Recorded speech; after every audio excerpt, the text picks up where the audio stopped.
ونور عيننا ومختارنا محمدا عبده ورسوله صلى الله تعالى عليه وعلى آله وأصحابه وأزواجه وذرياته وأهل بيته وشهداء محبته وأولياء طريقته وعلماء ملته أجمعين، أما بعد،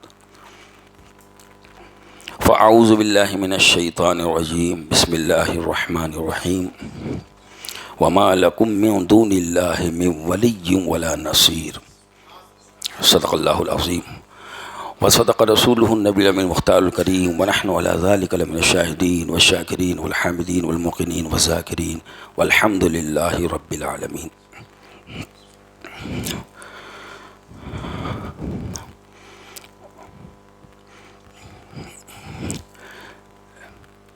جشن عید میلاد النبی صلی اللہ علیہ وآلہ وسلم کی اس محفل پاک میں تشریف فرما صدر جلسہ، اراکین جلسہ، ائمہ کرام، حفاظ کرام، علماء کرام، سادات کرام و شعراء اسلام و عاشقان رسول صلی اللہ علیہ وسلم، السلام علیکم ورحمۃ اللہ وبرکاتہ۔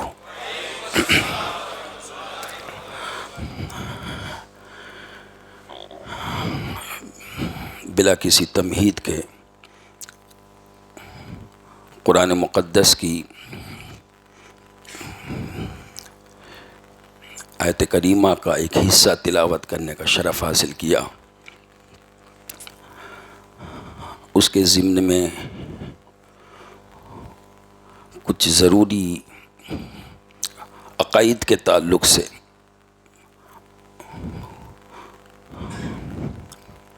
اپنی علمی بساط کے مطابق کچھ باتیں عرض کروں۔ اس سے پیشتر دستور اہل سنت والجماعت کے مطابق ہم سب کے آقا و مولا حضور تاجدار مدینہ، راحت قلب و سینہ، شفیع المذنبین، رحمت للعالمین، حبیب کبریا، امام الانبیاء، تاجدار عرب و عجم، فخر آدم و بنی آدم، محسن کائنات، معلم انسانیت، ارواحنا فدا جناب احمد مجتبیٰ محمد الرسول اللہ صلی اللہ تعالی علیہ وآلہ وسلم کی بارگاہ بے کس پناہ میں اپنی اپنی غلامی کا ثبوت دیتے ہوئے درود پاک کا نذرانہ پیش فرمائیں۔ اللہم صلی علی سیدنا مولانا محمد وعلی آل سیدنا مولانا محمد وسلم، صلاۃ و سلام علیکہ یا رسول اللہ صلی اللہ تعالی علیہ وسلم۔ بڑے لطیف ہے حضور شیخ الاسلام، رئیس المحققین، امام المتکلمین، مجدد میت حاضرہ، علامہ سید محمد مدنی اشرفی الجیلانی مدظ اللہ النورانی، حضور کی بارگاہ میں یوں عرض کرتے ہیں، اور عرض تو وہ فرماتے ہیں لیکن سارے سنیوں کے دل کی عکاسی فرماتے ہیں۔ فرمایا بڑے لطیف ہے، نازک سے گھر میں رہتے ہیں، میرے حضور میری چشم تر میں رہتے ہیں۔ ہر سنی کا یہی عقیدہ ہے، ہر سنی کے دل کی جو تمنا ہے، جو آرزو ہے، دل کے کسی نہ کسی کونے میں یہ تمنا ضرور موجود ہے، اگرچہ وہ اپنے الفاظ میں اور زبان سے اس کو بیان نہ کر سکے، لیکن دل میں یہ تمنا موجود ہے۔ کیا؟ کہ بڑے لطیف ہے، نازک سے گھر میں رہتے ہیں، میرے حضور میری چشم تر میں رہتے ہیں، ہمارے دل میں، ہمارے جگر میں رہتے ہیں، ہمارے دل میں، ہمارے جگر میں رہتے ہیں، انہی کے گھر ہے یہ، وہ اپنے گھر میں رہتے ہیں،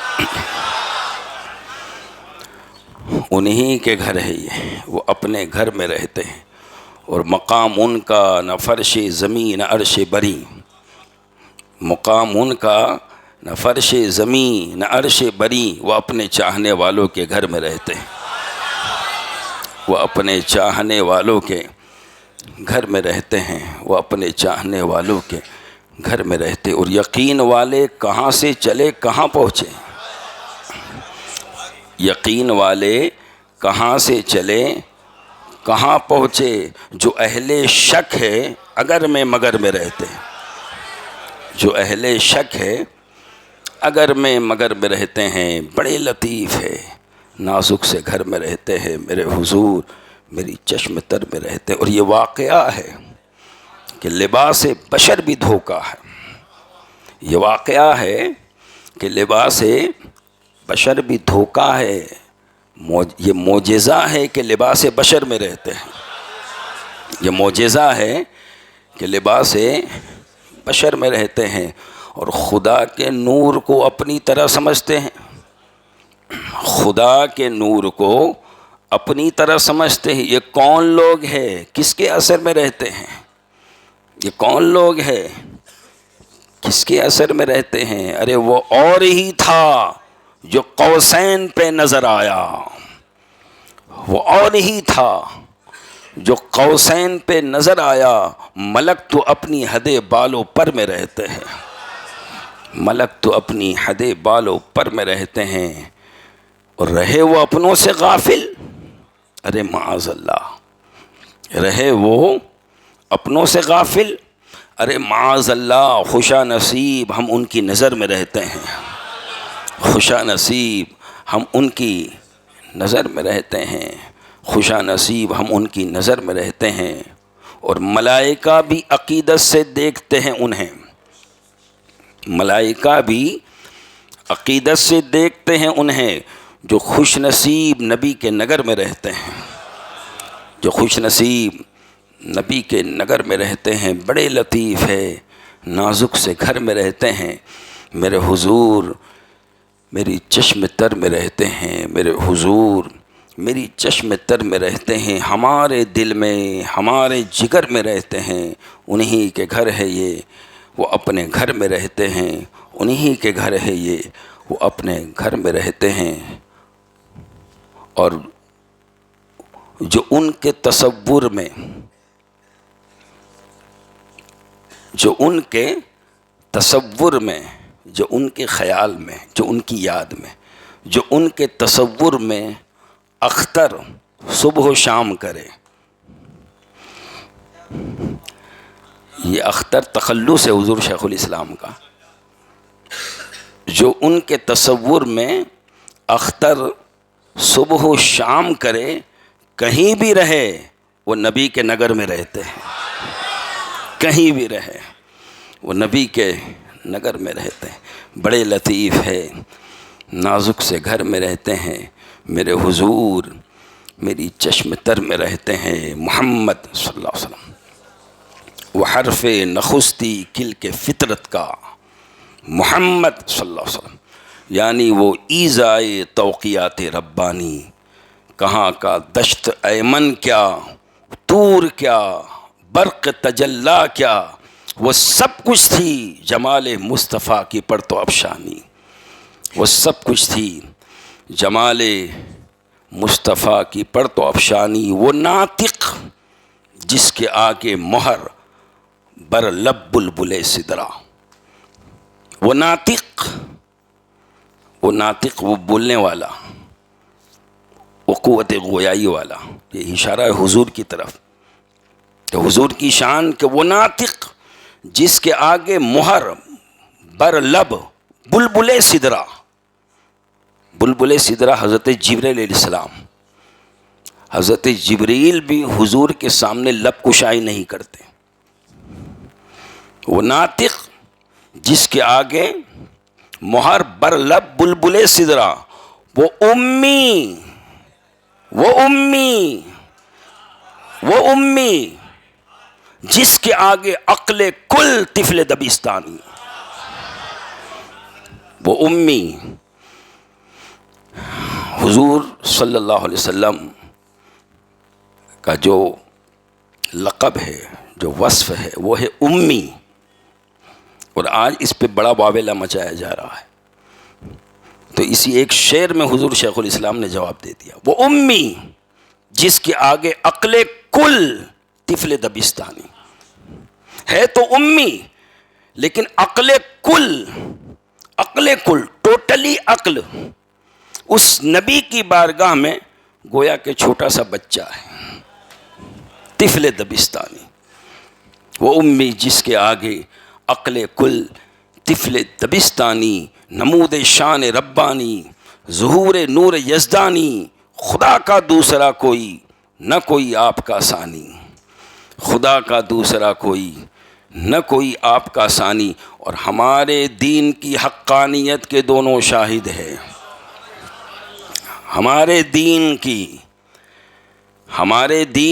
ہمارے عقیدے کی ہمارے مسلک کی حقانیت کے دونوں شاہد ہیں. معین الدین اجمیری محی الدین جیلانی. معین الدین اجمیری محی الدین جیلانی. اگر خاموش رہوں میں تو ہی سب کچھ ہے. جو کچھ کہا تو تیرا حسن ہو گیا محدود. محبت میں جھوم کر درود پاک کا نذرانہ پیش فرما. صلی اللہ علیہ نبی محمد صلی اللہ تعالی وسلم. صلاۃ و سلام علیک یا رسول اللہ. اللہ تبارک و تعالیٰ کا بے پناہ شکر و احسان اور اس کا کرم عظیم ہے کہ اس نے ہمیں ماہ میلاد مصطفیٰ صلی اللہ علیہ وسلم عطا فرمایا اور پھر ہمیں یہ توفیق عطا فرمائی کہ ہم اس کے مقدس گھر میں بیٹھ کر اور اس کے پیارے حبیب رحمت عالم صلی اللہ علیہ وسلم کا ذکر جمیل ذکر پاک سن رہے ہیں اور سنا رہے ہیں.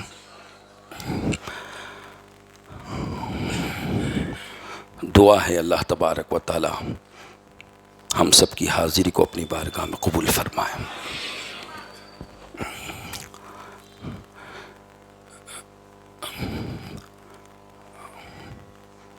رب نے ارشاد فرمایا وَمَا لَكُم مِّن دُونِ اللَّهِ مِن وَلِيٍّ وَلَا نَصِيرٍ.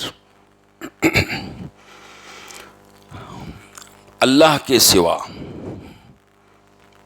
کوئی تمہارا ولی نہیں اور اللہ کے سوا کوئی تمہارا مددگار نہیں.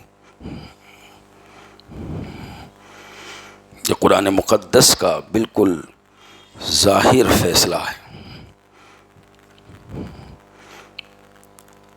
اللہ ہی ولی ہے, اللہ ہی مددگار ہے. اللہ کے سوا کوئی ولی نہیں, اللہ کے سوا کوئی مدد کرنے والا نہیں. اب جب اللہ ہی ولی ہے, اللہ ہی مددگار ہے, تو اب آپ کو کس نے حق دیا کہ آپ کسی کو ولی بنائیں؟ آپ کو کس نے حق دیا کہ آپ کسی کو اپنا مددگار کہیں؟ آپ کو کس نے حق دیا کہ آپ کسی کو اپنا مشکل کشا کہیں؟ اس کا اللہ ہی ولی ہے, اللہ ہی مددگار ہے. تو اللہ کے سوا آپ کسی کو ولی نہیں کہہ سکتے, ولی نہیں بنا سکتے. اللہ کے سوا آپ کسی کو مشکل کشا نہیں مان سکتے. اللہ کے سوا آپ کسی کو حاجت روا نہیں مان سکتے. اللہ کے سوا آپ کسی کو غوث نہیں مان سکتے. اس لیے کہ قرآن فرما رہا ہے کہ اللہ ہی تمہارا ولی ہے, اللہ ہی تمہارا نصیر ہے, تمہارا مددگار ہے. تو اللہ کو چھوڑ کر آپ نہ کسی کو ولی بنا سکتے ہیں نہ کسی کو مددگار.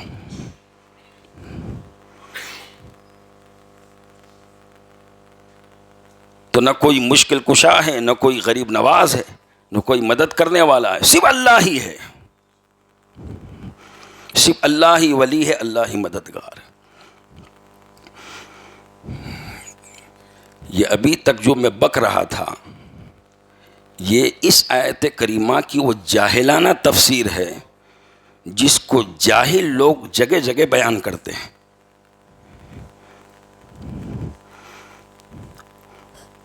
کہ اللہ کے سوا کوئی ولی نہیں, اللہ کے سوا کوئی مددگار نہیں. اگر ان جاہلوں کی اس تفسیر کو مان لیا جائے کہ اللہ کے سوا کوئی ولی نہیں، اللہ کے سوا کوئی مددگار نہیں، تو بڑی بڑی خرابیوں میں ایک سب سے بڑی خرابی یہ لازم آئے گی کہ قرآن ہی قرآن سے ٹکرا جائے گا۔ قرآن کی ایک آیت دوسری آیت سے ٹکراؤ پیدا ہو جائے گا، تضاد ہو جائے گا، اختلاف ہوگا۔ اور قرآن اللہ کا کلام ہے، اور کلام الہی کا یہ اعجاز ہے کہ اس میں کوئی تضاد نہیں، اس میں کوئی اختلاف نہیں، اس میں کوئی ٹکراؤ نہیں۔ انسان کے کلام میں تضاد ہو سکتا ہے، اختلاف ہو سکتا ہے، اس محفل میں کچھ بول دیا، اس محفل میں کچھ بول دیا، اور آج تو یوٹیوب پہ ایسے ایسے لوگ آ گئے ہیں کہ کبھی کچھ بول رہے کبھی کچھ بول رہے۔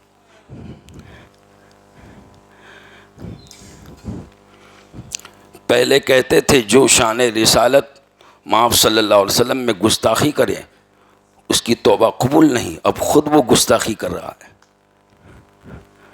امی کا معنی وہ بتا رہا ہے کہ بالکل معاذ اللہ کہ نہ پڑھنا جانتے تھے نہ لکھنا جانتے تھے۔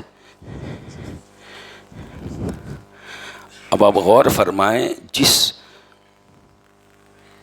نبی کے علم کو پڑھ کر وہ اس مقام پہ پہنچا، اسی نبی کے بارے میں یہ کہہ رہا ہے کہ وہ پڑھنا لکھنا نہیں جانتے تھے۔ اب اس سے بڑا جاہل اور کون ہوگا؟ جس نبی کے علم کو پڑھ کر، بھائی علم قرآن کس نے دیا؟ نبی نے۔ علم حدیث کس نے دیا؟ نبی نے۔ اور علم قرآن اور علم حدیث پڑھ کر ہی تو کچھ بنا جاتا ہے۔ تو جو بھی تو کچھ بنا ہے، عالم فاضل مفتی جو بھی بنا ہے، تو کیا پڑھ کے بنا؟ حضور ہی کا تو علم پڑھ کے بنا۔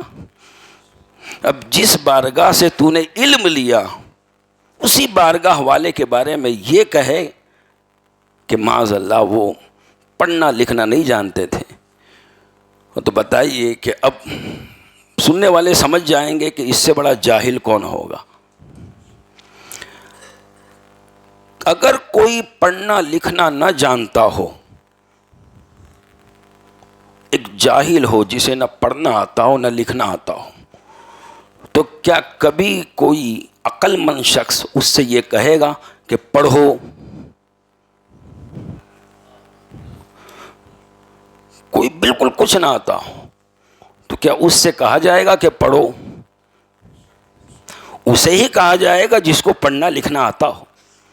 تو پہلی وہی قرآن کی نازل ہو رہی، اقرا، پڑھو پڑھو۔ معلوم یہ ہوا کہ اللہ رب العزت نے فرمایا پڑھو، یعنی اے لوگوں یہ محبوب پڑھنا لکھنا جانتے ہیں، تبھی تو کہا جا رہا ہے پڑھو پڑھو، اقرا اقرا۔ اصل بات یہ ہے کہ امی کا معنی انہوں نے ان پڑھ لے لیا، حالانکہ امی کا معنی ان پڑھ ہے ہی نہیں۔ امی کا معنی اگر ان پڑھ ہوتا، صرف ان پڑھ، تو پھر قرآن کی اس آیت کا کیا جواب ہوتا؟ سورہ جمعہ میں اللہ نے فرمایا هو الذی بعث فی الامیین رسولا منہم، اللہ وہ ہے جس نے اپنے پیارے رسول کو ان پڑھوں میں بھیجا، امیین میں بھیجا، من انفسہم، انہی میں سے، یتلو علیہم آیاتک، اور وہ امیین کے بیچ میں وہ آیتیں تلاوت کرے، وَيُعَلِّمُهُمُ الْكِتَابَ وَالْحِكْمَةَ، اور انہیں کتاب اور حکمت کا علم سکھائے۔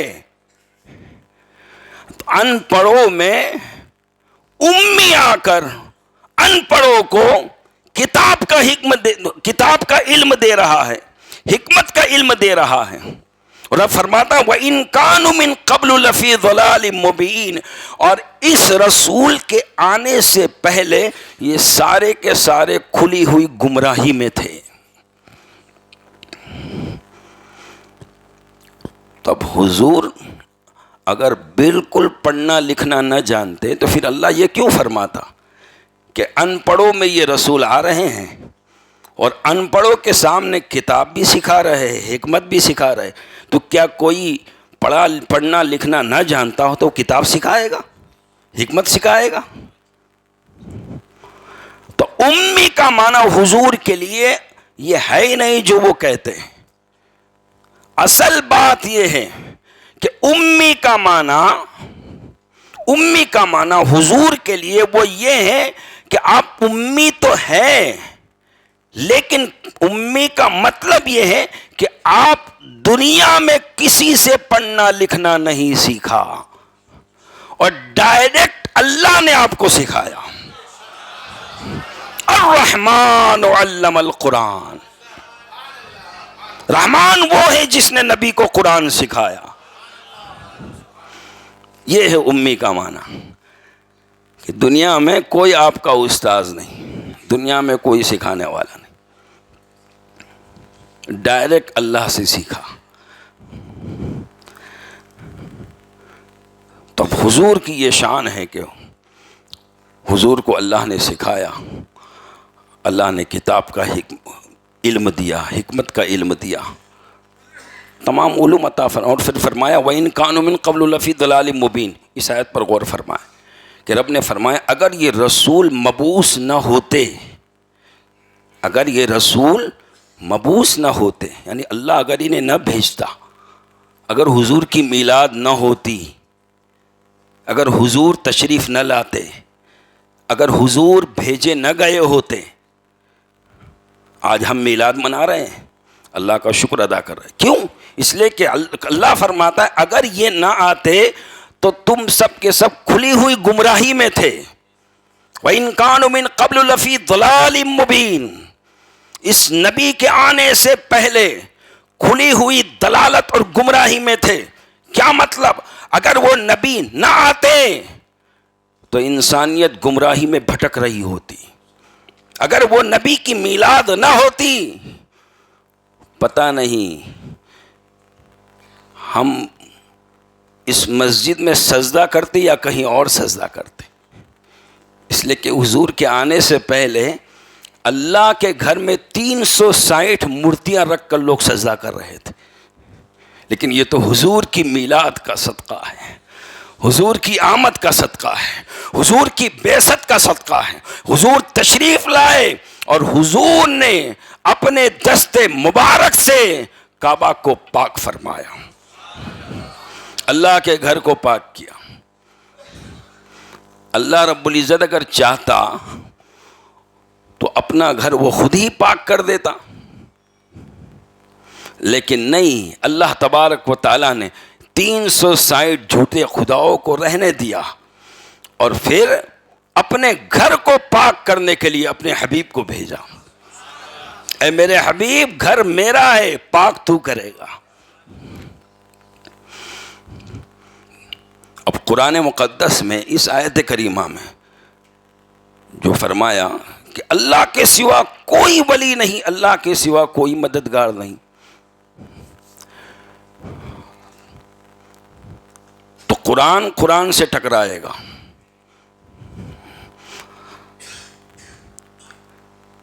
کہ قرآن میں ہے، اسی قرآن میں انما ولیکم اللہ ورسولہ والذین آمنوا، اے لوگو تمہارا ولی اللہ ہے، تمہارے ولی رسول ہے اور تمہارے ولی ایمان والے.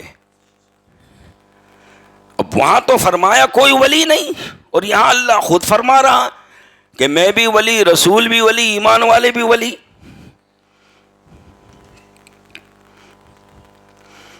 وہاں فرمایا وَمَا لَكُم مِّن دُونِ اللَّهِ مِن ولی، کوئی ولی نہیں. اور یہاں ولایت کا ذکر ہے کہ رسول بھی ولی ہے، ایمان والے بھی ولی ہے، اللہ کے سوا کوئی ولی نہیں. جبکہ اسی قرآن میں الا ان اولیاء اللہ لا خوف علیہم ولا هم یحزنون، جو اللہ کے اولیاء ہیں ان پر نہ کوئی خوف ہے نہ کوئی غم ہے اور وہ اولیاء اللہ کون ہیں؟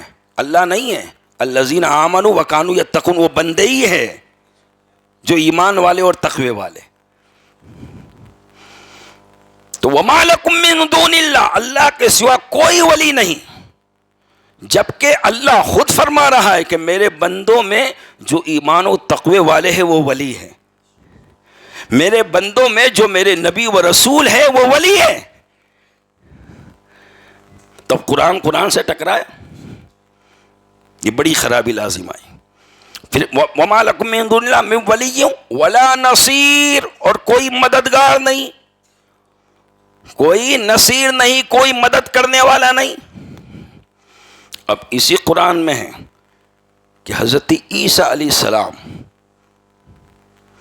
انہوں نے اپنی قوم سے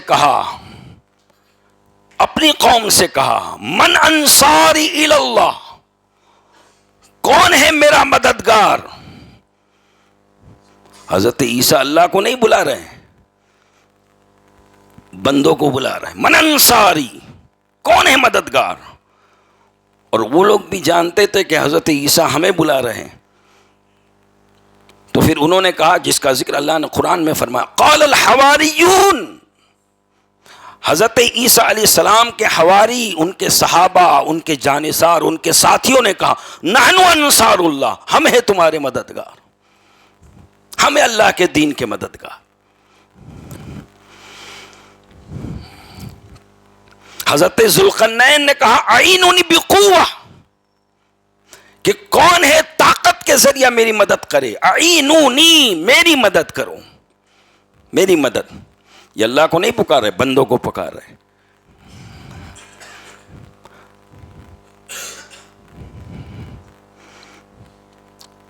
اور پھر سب سے بڑی بات یہ جو کہتے ہیں کہ اللہ کے سوا کسی سے اگر آپ نے مدد مانگی تو مشرک ہو گئے، شرک ہو گیا. یہاں تو شرک کی رٹ لگاتے ہیں، لیکن قیامت میں جب پہنچیں گے تو وہاں سب سے پہلا جو کام ہوگا مددگار کو تلاش کیا جائے گا.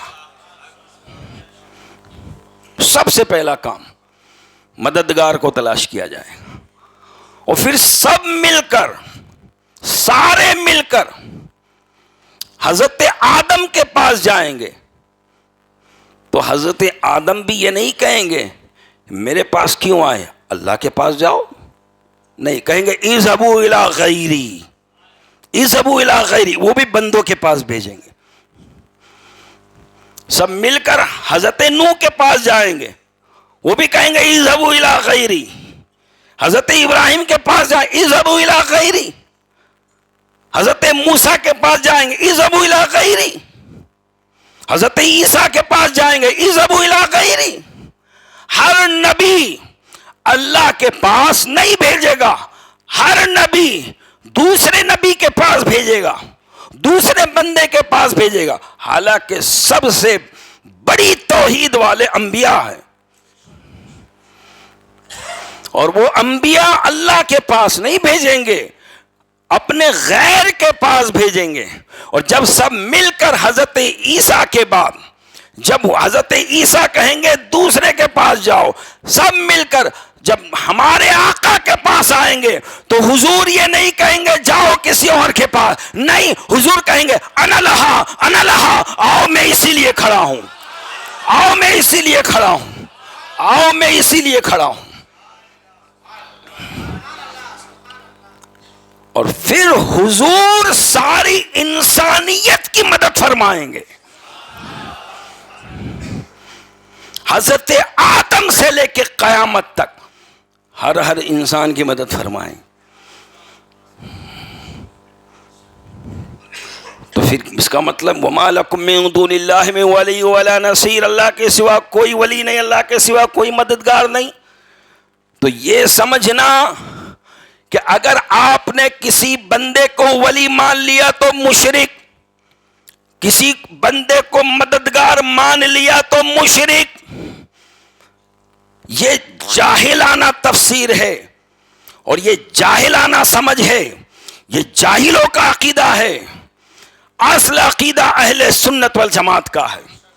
اب سنو، تطبیق سنو، اب تطبیق سنو کہ قرآن میں جہاں یہ ہے وَمَا لَكُم مِّن دُونِ اللَّهِ مِن وَلِيٍّ وَلَا نَصِيرٍ، اللہ کے سوا کوئی ولی نہیں، اللہ کے سوا کوئی مددگار نہیں، تو وہاں اللہ کے سوا کوئی ولی نہیں، اللہ جو ولی ہے وہ حقیقی ولی ہے، اللہ جو نصیر ہے وہ حقیقی نصیر ہے،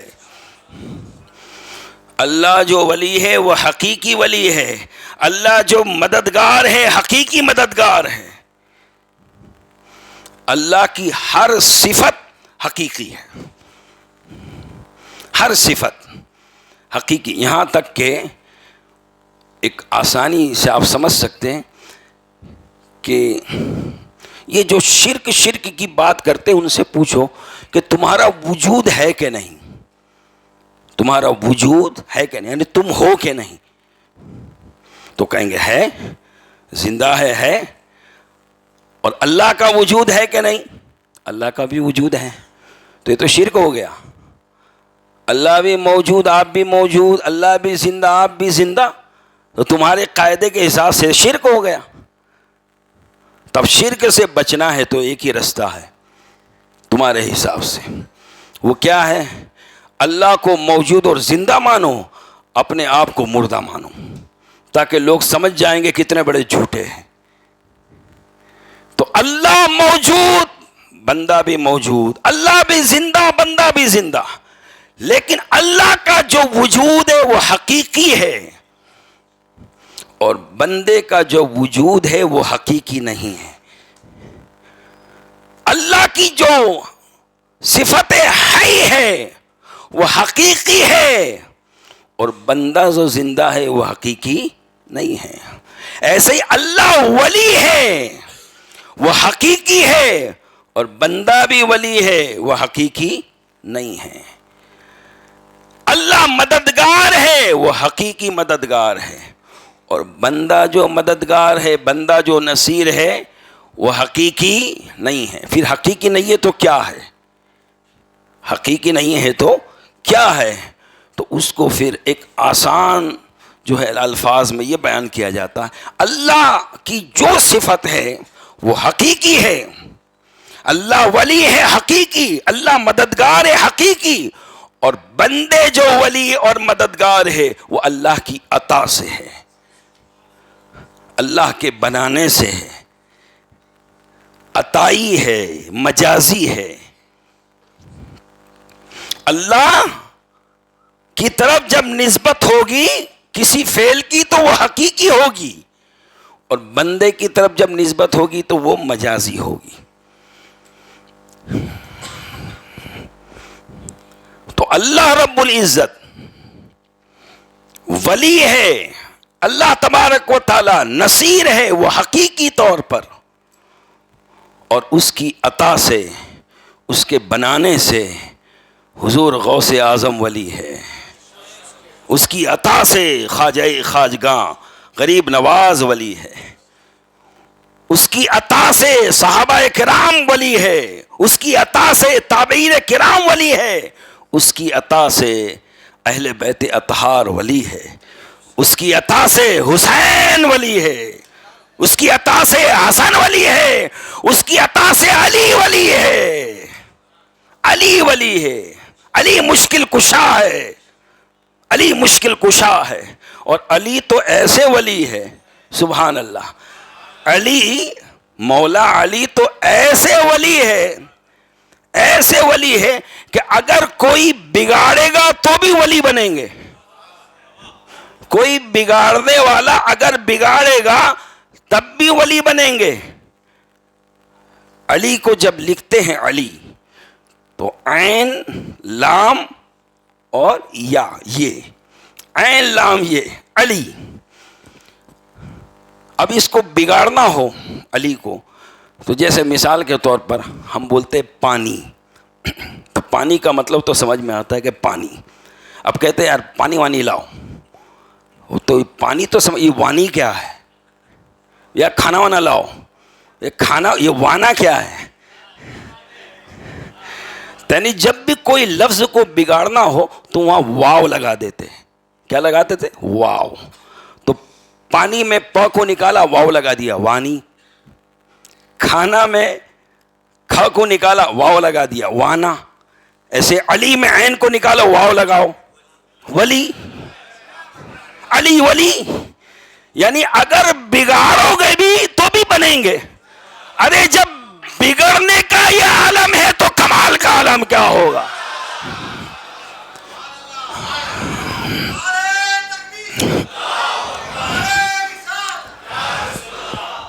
اس لیے کہ نبی نے اس علی کو ایسا سنوارا ہے, ایسا سجایا ہے, ایسا اس کو بلند کیا ہے, ایسا اونچا کیا ہے کہ کائنات اگر اس علی کو بگاڑنا چاہے تو بھی بگڑنے والے نہیں ہیں, بگڑ کے بھی بنے. سبحان اللہ. علی ولی, علی ولی. تو حضرت علی ولی ہے, مشکل کشا ہے اللہ کی عطا سے. رسول ولی ہے, انما ولیکم اللہ ورسولہ. اللہ بھی ولی ہے, رسول بھی ولی ہے, ایمان والے بھی ولی ہیں. رسول ولی ہے اللہ کی عطا سے. آپ نے یہ عقیدہ بالکل سمجھ لیا کہ اللہ رب العزت کی جتنی صفتیں وہ سب حقیقی ہے. اگر کوئی آپ کے سامنے آ کر یہ بات کہے تو بالکل کلیئر اہل سنت والجماعت کا عقیدہ ہے کہ اللہ کی جتنی صفت ہیں, چاہے علم ہو, سماع ہو, بصر ہو, حی ہو, جتنی صفتیں ہیں وہ سب اللہ کی حقیقی ہیں. اور بندوں کو جتنی صفتیں ملی ہے وہ سب اللہ کی عطائی ہے, اللہ کے دینے سے. جب آپ یہ بات کہہ دیں گے سارا معاملہ ختم. اب حضور عالم غیب ہے, حضور عالم غیب ہے, حضور امی ہو کر عالم غیب ہے, شان امیت رکھ کر عالم غیب ہے.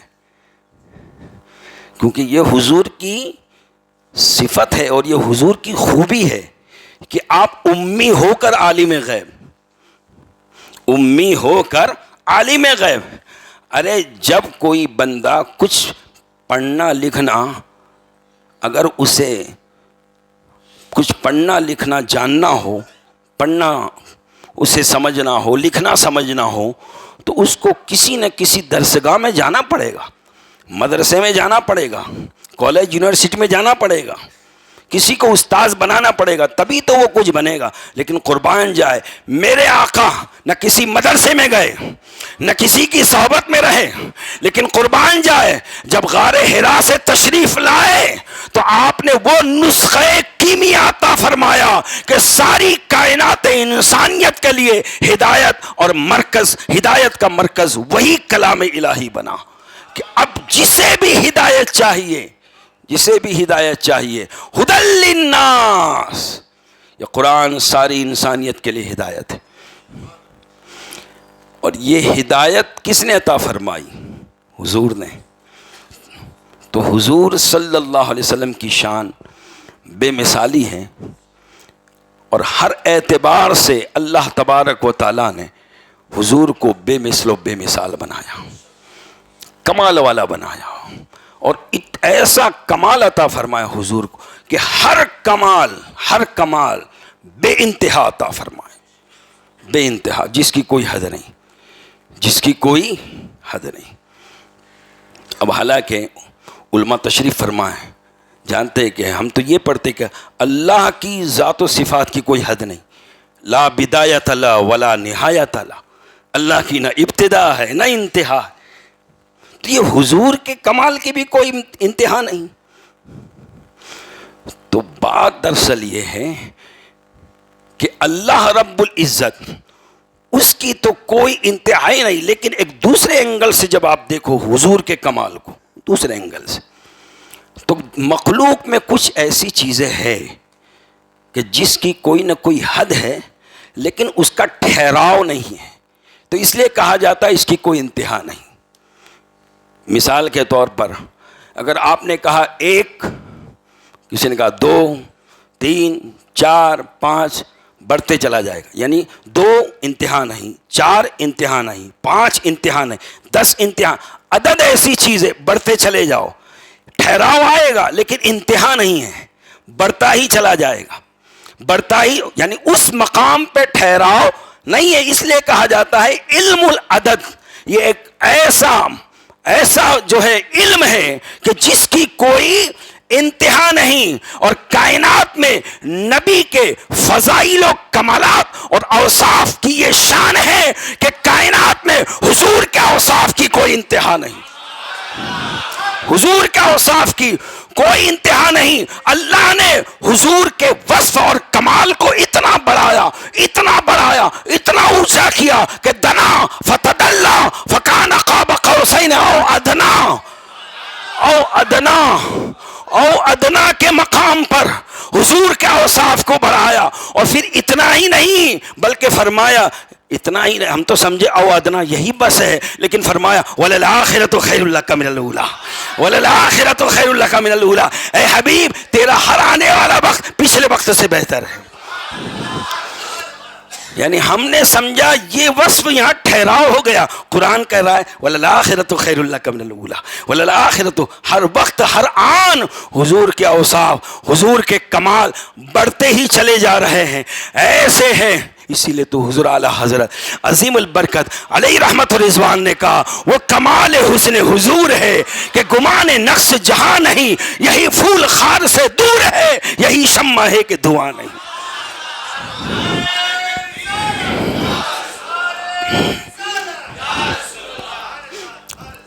قربان جائے حضور صلی اللہ علیہ وسلم. اب ہر وصف پہ تو بات ہو نہیں سکتی، صرف اپنی بات کو سمیٹتے ہوئے، چونکہ یہ سنانے والے اور سننے والے سب کا ایک پسندیدہ موضوع ہے، کیونکہ روحانی غذا اصل میں اسی میں ہے، ہمارا سب کچھ اسی میں ہے. نماز، روزہ، حج، زکوٰۃ، یہ تو سب انہی کی خیرات ہے. یہ سلامت ہے، ایمان سلامت ہے، حضور کی محبت، حضور کا عشق، حضور کی نسبت سلامت ہے تو سب سلامت. تو بات کو سمیٹتے ہوئے کہ آپ اللہ نے کتنا نوازا حضور کو، کتنا عطا فرمایا. اب انہیں سوچنا چاہیے، نبی کا کلمہ پڑھتے ہیں، نماز، روزہ، حج، زکوٰۃ، سارے اعمال پہ عمل کرنے کی بات کرتے، اور زبان پہ تو دین کی تبلیغ، دین کی تبلیغ، دین کی تبلیغ، چلا چلا، قریا قریا، حضور کے دین کا نام، حضور کے مذہب کا نام کھاتے ہیں حضور کے نام سے. اور پھر حضور کی شان رفیع کو اور حضور کی عظمت کو اگر سمجھ نہ پائے اس کی، تو میں سمجھتا ہوں کہ اگر بخاری پڑھ کے بھی شان محمد عربی اگر سمجھ نہ پائے تو پھر پڑھا کیا ہے؟ اگر سمجھ نہ پائے تو پھر پڑھا کیا ہے؟ حضور کی شان تو بہت عرف والا ہے، بہت عرف والا ہے، جس کو حضور شیخ الاسلام نے اپنے شعر میں کہا کہ حضور کی تعریف، حضور کی نعت ہم کیا بیان کریں، ہماری اوقات کیا، ہماری جو سمجھ کیا ہے. جو ہو ممدوح خود اپنے خدا کا، جو ہو ممدوح خود اپنے خدا کا، بھلا کوئی کرے اس کی ثنا کیا. یعنی جس کی تعریف خود اللہ تبارک و تعالیٰ فرمائے، اس کی ثنا اور تعریف ہم کیا کریں. فرمایا جو ہو ممدوح خود اپنے خدا کا، بھلا کوئی کرے اس کی ثنا کیا. انہیں میری حقیقت کا پتہ ہے، انہیں میری حقیقت کا پتہ ہے، مجھے ان کی حقیقت کا پتہ کیا، مجھے ان کی حقیقت کا پتہ کیا. خدا برتر و بالا ہمیں پتہ کیا ہے، تیرے حبیب مکرم کا مرتبہ کیا ہے. ارے جبین حضرت جبریل پر کف پا ہے، یہ ابتدا کا یہ عالم تو انتہا کیا ہے، ابتدا کا یہ عالم تو انتہا کیا. خدا کی شان جلال و جمال کے مظہر، سبحان اللہ، خدا کی شان جلال و جمال کے مظہر. ہر ایک سمت ہے تو ہی، تیرے سوا کیا ہے، ہر ایک سمت ہے تو ہی، تیرے سوا کیا ہے، خدا کی شان جلال و جمال کے مظہر، ہر ایک سمت ہے تو ہی، تیرے سوا کیا ہے۔ ارے کوئی بلال سے پوچھے خبیب سے سمجھے، کوئی بلال سے پوچھے خبیب سے سمجھے، سزائے الفت سرکار کا مزہ کیا ہے، سزائے الفت سرکار کا مزہ کیا ہے۔ اور سمجھ لو یہ عہد رسالت کے جانثاروں سے کہ یہ صدق کیا ہے، صفا کیا ہے اور وفا کیا ہے، یہ صدق کیا ہے، صفا کیا ہے اور وفا کیا ہے۔ خدائے برتر و بالا ہمیں پتہ کیا ہے تیرے حبیب مکرم کا مرتبہ کیا ہے، تیرے حبیب مکرم کا مرتبہ کیا ہے۔ انشاءاللہ پھر کبھی موقع رہا تو اور گفتگو ہوگی۔ دعا ہے اللہ تبارک و تعالی ہم سب کو اس پرفتن دور میں حضور پاک صلی اللہ علیہ وآلہ وسلم کی سچی معرفت نصیب فرمائے، اور آپ ہی کی محبت میں جینے کی اور آپ ہی کی محبت پر مرنے کی توفیق عطا فرمائے۔ یہ قصہ لطیفہ بنا تمام ہے، جو کچھ بیان ہوا وہ آغاز باب تھا کہ محمد سے وفات ہونے تو ہم تیرے ہیں، یہ جہاں چیز ہے کیا لوح و قلم تیرے ہیں، محمد کی غلامی ہے سند آزاد ہونے کی، خدا کے دامن توحید میں آباد ہونے کی، محمد کی محبت صلی اللہ علیہ وسلم، محمد کی محبت دین حق کی شرط اول ہے، ہو اگر اس میں کچھ کامی تو سب کچھ نامکمل۔ وآخر دعوانا الحمدللہ رب العالمین۔ السلام علیکم ورحمۃ اللہ وبرکاتہ۔